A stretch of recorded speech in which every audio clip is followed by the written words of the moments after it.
গল্পের শুরুতে আমরা দেখতে পাচ্ছি একটি গ্রামীণ প্রাকৃতিক দৃশ্য। এই গ্রামে বাস করে দুটি মেয়ে, রিনা ও মিনা। রিনা ও মিনা দুজনই খুব ভালো বান্ধবী। তারা দুজন সবসময় একসাথে সময় পার করে। তারা দুইজন একসাথেই থাকে। পরের দিন সকালে তারা দুইজন একসাথে স্কুলে যাচ্ছিল এবং স্কুলে যাওয়ার পথে তারা একজন কৃষককে রাস্তার ধারে কাজ করতে দেখে এবং তাকে দেখে খুবই খুশি হয়। তারা স্কুলে যাওয়ার পরে শিক্ষক বলছে, তোমরা কি যমজ বোন? স্কুল ছুটির পর তারা দুইজন গেল বাইরে খেলার জন্য। তারা খেলাধুলা করতে শুরু করলো সেখানে গিয়ে। খেলাধুলা করতে করতে একবার মিনা পড়ে গেল।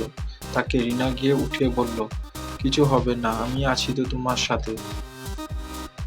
তারা দুইজন বৃষ্টি অনেক পছন্দ করে, তাই বৃষ্টির মাঝে তারা খেলতে চলে যায় এবং বলে, দেখবে একদিন আমরা অনেক বড় হব। এটাও বলেই তারা খেলা শুরু করে দেয়।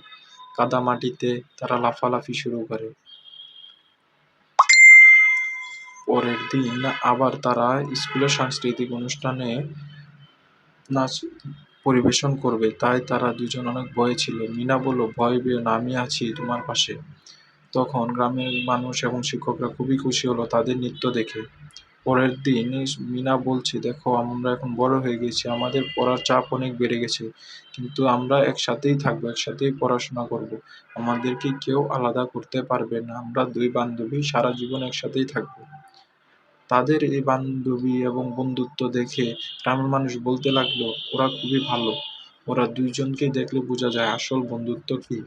তাদের এই বন্ধুত্ব যেন চিরজীবন টিকে থাকবে, এমন একটি পরিবেশের সৃষ্টি করে।